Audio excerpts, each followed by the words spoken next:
Hello, Dr. Jrrell. Thank you for joining us this afternoon now. Great. Joey, it's a pleasure to be here. And I got to listen to some of that conversation earlier, and it's very interesting. And there's a lot of truth in how our priorities had to change, that's for sure. So maybe I'll begin with our introduction. My name is Bruce Jrrell. I serve as president of University of Maryland, Baltimore. I'm also a surgeon by training and no longer see patients, but certainly participate in decisions about them. I want to, first of all, welcome everyone to this conference, and I want to tell the panelists that I enjoyed hearing what they had to say as well. UMB and our School of Pharmacy, and I add myself to that, I'm very proud of the patients program that Dr. Mullins has led since 2013. And of course, that patients program has been possible because of the federally funded PCORI program, as most of you know, and I hope I'm allowed to call it PCORI, it's easier to say. The patients program that the school has maintained touches many patients in the Baltimore communities, especially the West Baltimore community and beyond. And I have to tell this group just how impressed I am at how much Dr. Mullins and his team have been able to become part of our West Baltimore community and the success that they've had in involving the community members, both in the design of research projects and in developing the trust with them to participate in these trials. And I sometimes think that that is the key to success of this program. Because as a physician, I have seen firsthand the value of the programs that you have, the value of patient-centered research, and the impact that it can have directly on people's lives. So it's a great program and one that is very important to me, to UMB, and I think to our West Baltimore community as well. So with that introduction, it is my opportunity now to introduce our special guest today. And it is my pleasure to welcome to UMB one of Maryland's premier members of Congress, Senator Chris Van Hollen. Senator Van Hollen's co-sponsorship of the continued support of the Patient-Centered Outcomes Research Institute certainly demonstrates to me his strong commitment to supporting this kind of critical research that can help patients, who can help those who care for those patients, all make better decisions about their healthcare choices that they face every day. Thank you for being here, Senator Van Hollen, and certainly thank you for your support of this important program. Senator Van Hollen, the floor is yours. Well, thank you, Dr. Jrrell, and thank you for the introduction. Most of all, thank you for your great stewardship of UMB. You took over at a very trying time, although I know you had experience, of course, at UMB previously, but took over the helm and presidency at a very difficult time. And thank you for what you've done to help steer us through this past year and a half. And to all of you at the University of Maryland, Baltimore, students, staff, faculty, administration, thank you for your perseverance throughout this pandemic. I'm, pleased that together with Senator Cardin,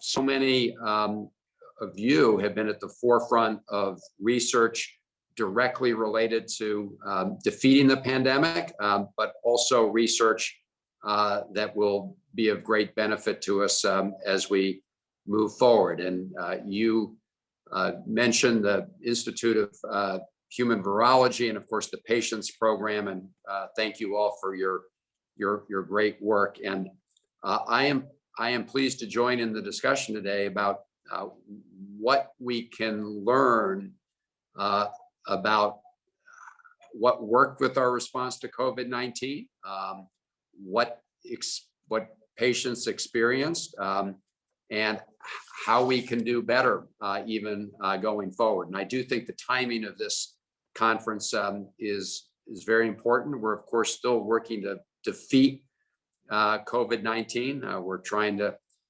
vaccinate more and more of our fellow Americans, but we've made significant progress. And I do think we should begin to look at those patient experiences during the last year and a quarter, and see how we might be better equipped to deal with both future outbreaks of pandemics, but also the provision of healthcare generally. During this period of time, healthcare providers and so many others who are part of that family of care have had to be nimble. You've had to be flexible. You have to be quick thinking as we determine how the virus worked, what measures were best able to try to prevent its transmission, and ultimately how to treat it and defeat it. And I do want to thank all the members of our scientific community for the extraordinary strides you took in a very short period of time, and to our healthcare providers who adapted. Now, one of the main changes, of course, we've seen, and we're still seeing it even now that we're on Zoom here, is Americans communicated much more directly now through the virtual world. And that was, of course, true in the area of medicine with telehealth and virtual care. And so we look forward to the lessons that were learned by so many of you and through the research that you're doing with respect to how that experience has impacted individual students, patients. I know that with respect, for example, to people with disabilities, we need to make sure that as we continue to provide care virtually or through telemedicine, that we make those accommodations to make sure that patients with disabilities can benefit. Obviously, there are benefits to being able to get distance, information and help and treatment, but that only works, of course, if people are able to, communicate clearly. So the lessons that you're learning through your research are going to be very important to make sure we have effective and equitable responses to patients in the future. And of course, one of the things this pandemic has exposed is the great inequities in our healthcare system and so many other parts of our society. But it is really important that we learn from the challenges we face during this pandemic to address those inequities going forward. Dr. Jrrell, you mentioned the passage of the Patient-Centered Outcomes Research Institute Reauthorization Bill, the PCORI legislation in 2020. I was very pleased to work with many on this call and others to push that reauthorization through the United States Senate and to broaden the mandate of PCORI and really update it for the challenges that we're facing now.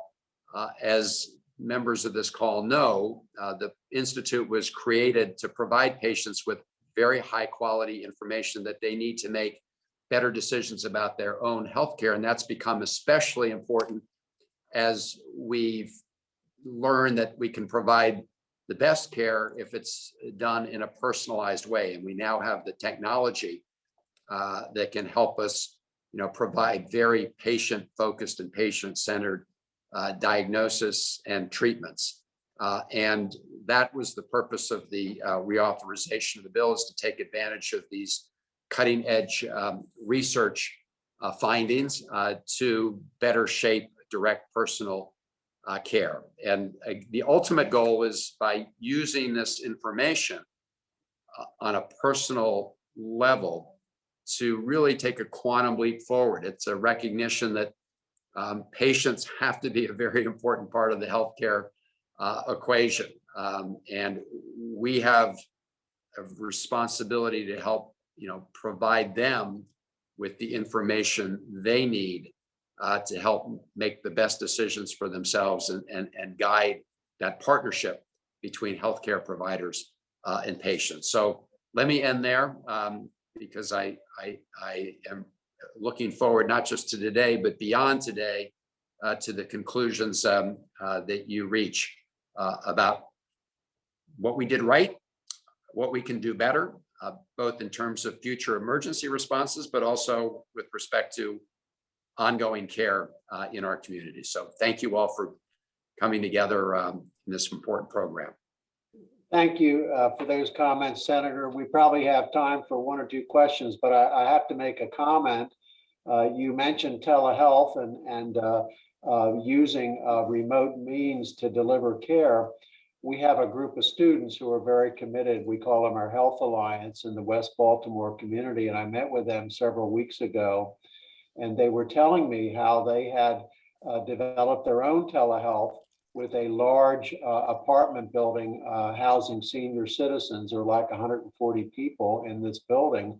And they had been able to make contact with many, if not all, of the individuals. And they were certain not only had they improved the care and access to these individuals who typically have trouble with access, but they also improved their state of mind.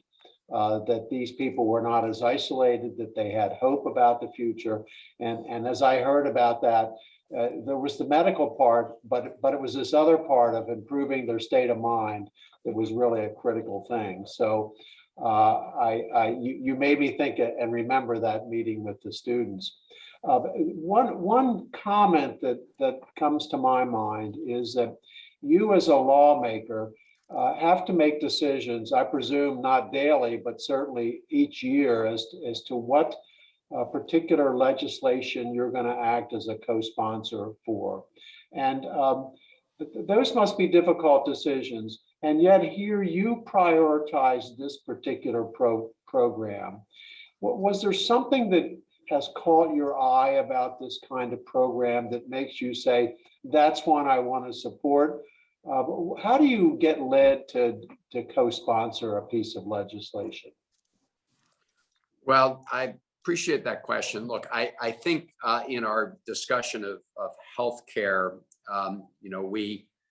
we focus a lot on new treatments that are available. We focus a lot on making sure, and when I say we at the congressional level, on how payment systems are working, because we want to make sure that both providers are able to continue to provide services and patients can receive them. But sometimes, at least at the congressional level, we forget about patients in the equation. I know that's not the case for those who are on the front lines of healthcare, but I think probably all of us have experienced very difficult decisions we've made with our own families and our own loved ones, including our parents or grandparents. And when you experience those decisions directly, you realize how important it is to have a system that also provides patients with the information that they need and helps train healthcare providers on what kind of questions to ask and what to look for, because we went through a debate here on the Hill, an important debate on comparative effectiveness research, but we wanted to drill down even further, and ask what treatments work best for what patients. And in order to get an answer to that question, you need to engage the patients themselves. And so I do think ultimately healthcare is personal. And that was part of what drove me to work on this issue. I see this as a critical nexus and often overlooked part of our healthcare system. Well, thank you for that. We stand ready to support you in those activities and however we can provide you with information. But it is personal, as you say, Senator. For each patient, it's personal, and so it's much, much appreciated. So I think Joey is telling me our time is up. So I want to thank you very much for being here with us. I know there's a lot of things pressing in Congress, and so it means a lot for you to be here with us today. So with that, thank you very much. And Joey, I turn it back over. Thank you. It's good to join you all. Take care. Bye-bye. All right. Thank you, Dr. Jrrell. Thank you, Senator Van Hollen. Thank you, Dr. Jarrell, and thank you so much, Senator Van Hollen, both for your support and for speaking with us today. Really appreciate your time.